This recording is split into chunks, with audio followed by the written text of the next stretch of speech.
నాకు every cinema ఒక 10th exam లాగా బాలయ్య గారికి ఎలా చేయడం అంటే నాకు మాత్రం కాదు, అంటే నేను ఓన్ చేసుకోవడం కాదు, నా డైరెక్టర్స్ కూడా అంతే ప్రేమిస్తున్నారు. అది అఖండాలో కానీ, వీరసింహారెడ్డిలో కానీ, దాని తర్వాత భగవంత్ కేసరిలో కానీ, సో దాని తర్వాత ఇప్పుడు డాకు మహారాజులో కానీ, మళ్ళీ రేపు అఖండ 2లో కానీ నాకు తెలుస్తోంది.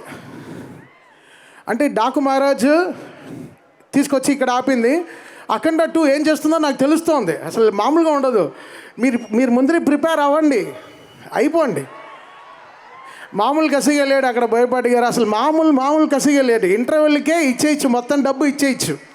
అంటే సెకండ్ హాఫ్ మనం మనకి ఇంకా అడిషనల్ ఇదనమాట. సో ఇప్పటి నుంచే ప్రిపేర్ అవుతున్నాం, ఎలా ఆ సినిమాకి ఎలా అంటే చదువుకుంటున్నాం ఇప్పుడే. ఆ 10th ఎగ్జామ్ ఎలా చేయాలని, అది ఇంకో 10th ఎగ్జామ్, మేబీ 12th అవ్వచ్చేమో.